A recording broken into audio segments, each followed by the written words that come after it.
우리 이 밤에 하나님의 말씀을 통해 또 우리 중요한 기도 제목을 발견하는 은혜의 밤 되기 원합니다. 하나님의 말씀은 민수기서 24장 14절 우리 한 구절만 함께 보시겠습니다.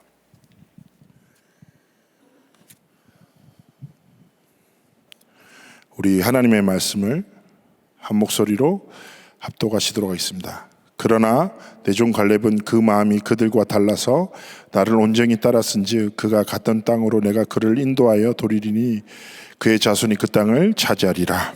아멘.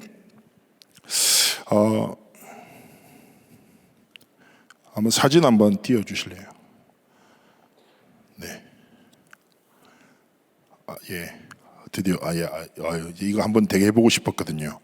이 스크린을 본 순간 지금 이 사진은 광야입니다.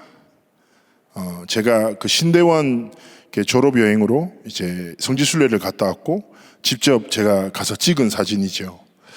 우리가 광야라는 이야기를 많이 듣지만 한번 좀 장면 모습을 좀 보시면서 말씀을 한번 생각해 보시면 더 좋을 것 같아서 준비했어요. 우선 제가 신대원에 이제 졸업 여행으로 성지순례를 가서 광야를 실제로 갔더니 정말 황폐함이 먼지가 보이더라고요. 산도 돌이고 바닥은 흙과 돌밖에 없어요. 그늘도 너무 귀하고 그리고 일교차도 되게 심하고요. 그리고 많이 건조합니다. 햇볕도 너무 강해서 우리가 더우면 반팔티나 옷을 되게 가볍게 입잖아요. 그런데 이 광야에서는 햇볕이 너무 강하기 때문에 계속 맨살을 드러내고 다니면 피부가 죽는데요. 너무 강해서. 그리고 저는 이제 딱 보시더라도 땀을 잘 흘리게 생기지 않았습니까? 근데 이상한 게 막 다니는데 땀이 안 나요. 그게 너무 신기한 거예요. 야, 이렇게 더운데 땀이 안 나네. 건조한 게 확실히 좋구나 했는데 가이드가 웃으면서 얘기해요. 물 많이 드세요. 탈수로 쓰러집니다. 너무 건조해서 땀이 나오면서 바로 말라버린다는 거예요. 실제로 광야에서는요, 보통은 우리 한국에서 개가 치여서 죽으면 썩잖아요. 근데 그 광야나 이집트는 말라버리는 거죠. 진짜 척박한 땅이에요. 자, 그러면 그런 척박한 땅, 그리고 저희는 에어컨 빵빵하게 나오는 버스를 타다가 잠시 내려서 광야 구경하고 이게 떨기나무고 저거 타는데 그렇게도 힘든데 생각해 보세요. 이스라엘 백성은요, 몇 명요? 장정만 60만 명, 전체가 200만 명이 이 황폐한 황무지와 같은 곳을 계속 걸어가요. 저는 저희가 쉽게 막 이렇게 어떻게 마늘 안 준다고 파 안 준다고 고기 안 준다고 하나님 앞에 저렇게 원망하지. 근데 저는 그렇게 쉽게 판단할 수 없을 것 같아요.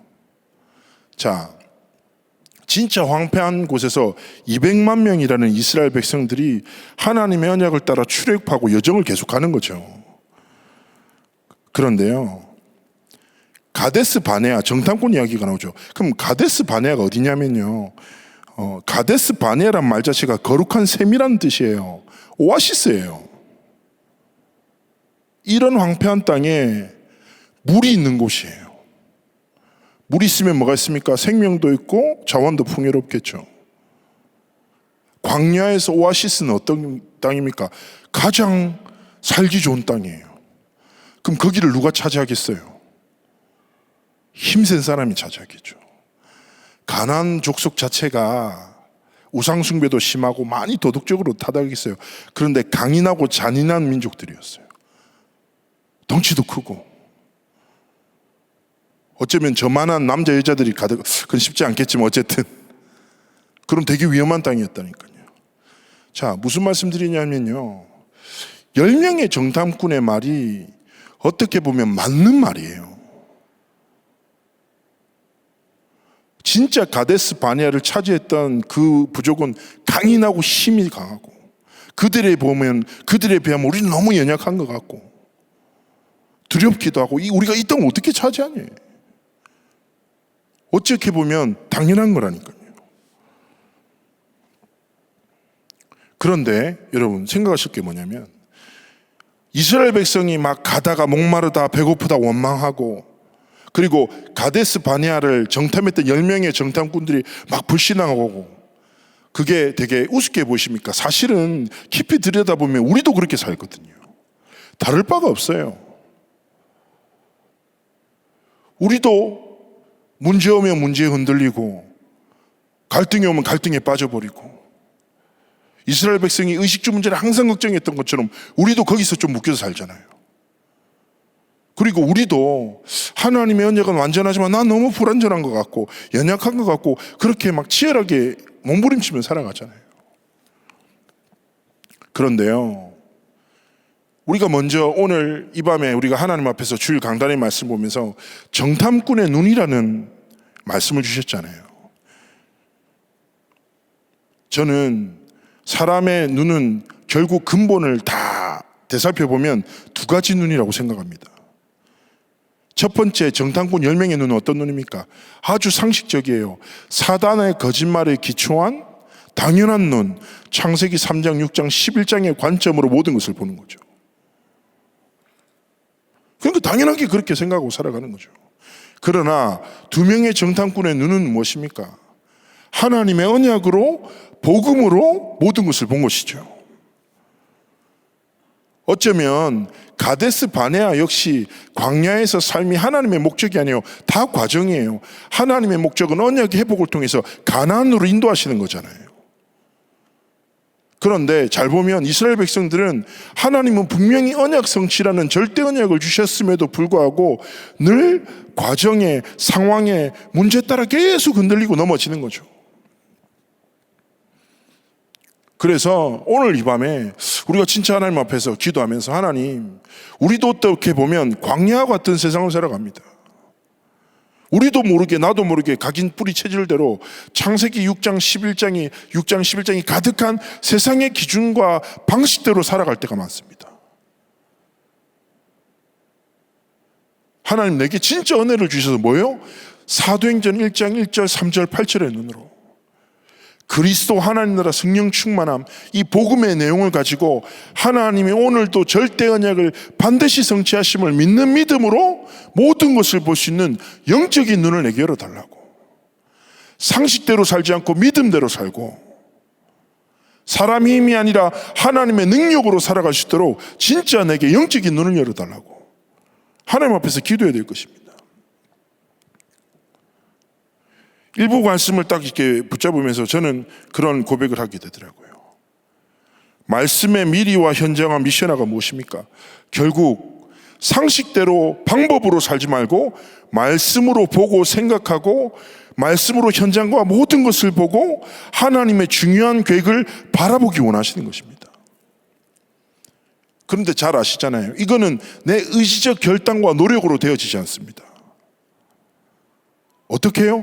진짜 하나님이 내게 은혜를 주실 때 약속하신 성령의 충만함을 힘입어 그리스도의 복음이 깨달아지고 하나님의 나라가 소망이 되고 성령의 충만함이 나의 힘이 되는 것이죠.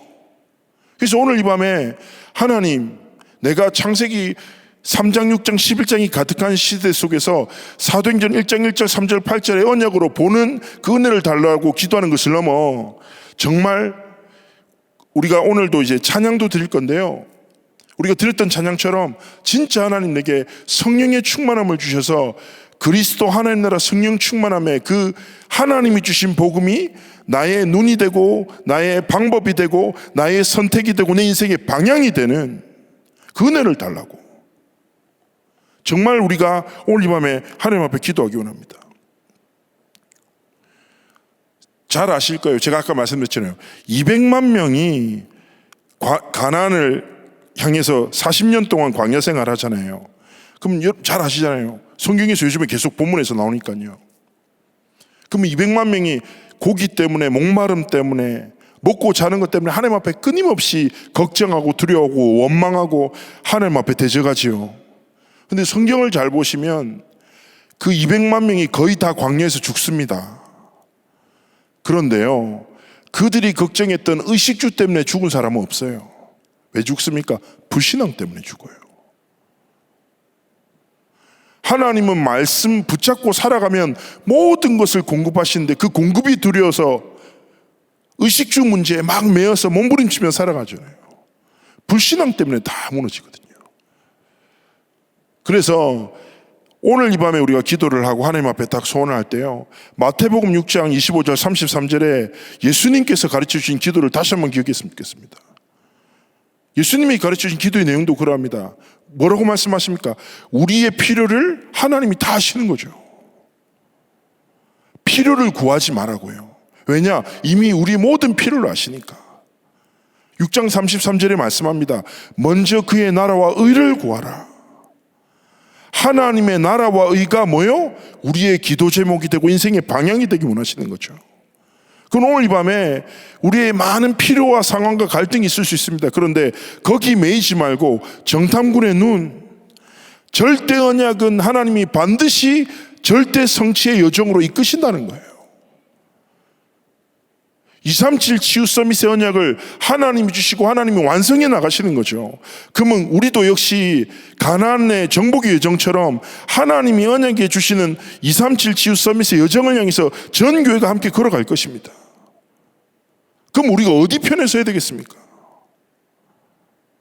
당연하게 사도행전 1장 1절 3절 8절을 우리의 삶의 결론으로 완전히 붙잡고 무릎 꿇고 내가 가진 것이 무엇이든지 잘나든 부족하든 나이가 많든 젊든 상관없이 하나님이 성취하실 가나안 정복 237 치유 서밋의 여정 속에 내 삶이, 내 업이, 내 시간과 모든 삶이 하나님께 드려지기를 소망하며 하나님 앞에 기도하기 원하신다고 확신합니다. 우리가 오늘 이 밤에 다 그거 붙잡고 하나님, 내가 이것이 필요합니다. 이 문제가 해결돼야 됩니다. 하나님, 이것이 너무 힘듭니다. 이 기도가 아니라 하나님 모든 것 아시지요. 더 이상 문제 따라 살지 않고 사람 따라 살지 않고 갈등에 빠져 살지 않겠습니다. 진짜 복음으로 모든 것을 보고 하나님의 말씀으로 모든 것을 보고 하나님이 반드시 성취할 하나님의 언약을 향해 믿음으로 가겠습니다. 하나님, 내 눈을 열어달라고. 이거 붙잡고 뭐예요? 하나님 앞에 진짜 기도하는 성전으로 서기를 원하십니다.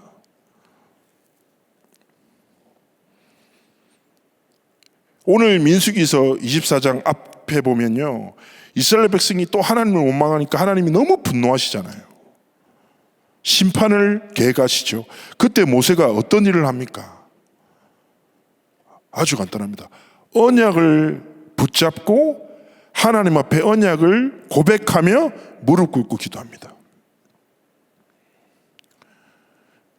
오늘 밤에 우리가 진짜 하나님 앞에 이 언약을 하나님이 우리 교회, 우리 교구에, 우리 현장에 진짜 성취하도록 기도하는 성전으로 하나님 앞에 서기를 하나님이 원하신 줄 믿습니다. 정말 이거 붙잡고요, 우리가 오늘 밤에 하나님, 분명히 성막에서 하나님 주신 그 하나님의 언약이 우리의 현장과 우리의 업과 우리가 섬기는 교회와 가정과 후대의 인생 위에 진짜 하나님의 복음의 능력이 나타나도록, 에스겔서 47장의 환상을 너무 잘 아시죠? 성전에서 흘러나온 물이 모든 것을 살리잖아요. 기도하는 성전은 무엇입니까? 필요를 기도하지 않고 언약으로 기도하는 거예요. 하나님의 분명한 절대 언약을 붙잡고 기도할 때 그 언약을 붙잡고 복음을 누리는 기도, 언약을 누리는 기도가 나를 살리고 그 기도하는 현장이 살아나고 그 인생이 살아나고 미래가 살아나는 은혜를 하나님 주시는 것입니다. 그래서 오늘 다른 것 말고 하나님이 분명히 임마누엘 교회를 광주의 땅에 이끄셨잖아요. 우리도 역시 광야와 같은 삶의 여정을 걸어갈 수 있습니다. 그러나 하나님이 이 교회에 분명한 언약을 주셨습니다. 치유 서밋 237. 이 언약을 하나님이 성취하실 거라고 믿으십니까? 근데 그 언약을 성취하시는 하나님의 방법이 사람이에요. 하나님은 어떤 사람을 통해 하나님의 일을 성취하신다니까요. 누가 그 일에 쓰임받아야 되겠습니까?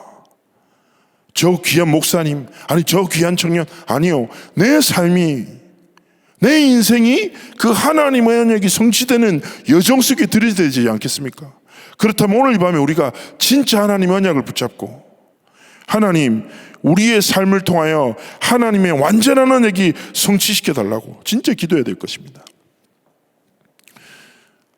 결론적으로 한 가지만 말씀 더 드리고 기도하고 싶은데요, 저는 이번 주 강단 말씀 정탐꾼의 눈과 기도하는 성전을 다 이렇게 묵상하면서 그런 기도가 나오는 거죠. 하나님, 내 삶의 대개 소망은 진짜 하나님 앞에 쓰임받는 것이라고. 여러분, 소유가 중요한 게 아니라 그 소유를 하나님이 쓰시는 게 중요하잖아요. 제가 이제 렘넌트사에 가면서 전에 한 가지 묵상했는데, 모세 지팡이라는 단어를 좀 묵상한 적이 있어요. 모세 지팡이는 광야에서 흔하게 볼 수 있는, 몸을 지지하기도 하고 보호하기도 하는 그냥 나무 작대기잖아요. 근데 중요한 거는 누가 들었습니까? 언약의 성취의 여정에선 모세와 함께 했던 거예요. 가는 곳마다 하나님의 언약 성취의 도구로 쓰임받잖아요. 우리의 삶이, 우리의 인생이 하나님의 언약의 성취의 도구로 하나님 앞에 쓰임받기를 하나님이 원하시고 우리의 소망이 되어야 되는 줄 믿습니다. 그래서 딱 이 기도하면서 성경 구절 한 구절이 딱 생각이 났습니다. 시편 71편 18절 말씀인데요, 제가 읽어드리겠습니다. 하나님이여, 내가 늙어 백발이 될 때에도 나를 버리지 마시고 내가 주의 힘을 후대에 전하고 주의 능력을 장래 모든 사람에게 전하기까지 나를 버리지 마소서. 이렇게 고백되고 있습니다. 어떤 고백입니까? 하나님, 내 인생 끝까지 하나님의 도구로, 복음의 증인으로 하나님 앞에 쓰임받기 원합니다. 그런 고백이잖아요. 마찬가지 아니시겠습니까? 코로나 팬데믹을 통해서 많은 혼란과 많은 어려움이 세상에 가득합니다. 저는 확신합니다. 코로나 팬데믹 이 시대를 통해 나타날 하나님의 영광이 있고 이 시대 속에서 성취될 하나님의 영원한 언약이 있는 줄 믿습니다. 그 역사 속에 뭐요? 나의 삶이, 내 인생이 정말 있고, 10명의 정탐꾼의 창세기 3장 6장 11장의 눈이 아니라 진짜 2명의 정탐꾼이 언약으로 보고 언약을 믿고 언약을 고백하고 언약을 선택하고 언약을 위해서 싸웠던 것처럼 우리의 삶이 진짜 하나님이 이 교회를 통해서 성취하실 그 언약의 여정 속에 우리의 모든 삶이 하나님께 드려지기를 주의 이름으로 축복합니다. 우리 잠시 합심으로 하나님 앞에 기도하기 원합니다.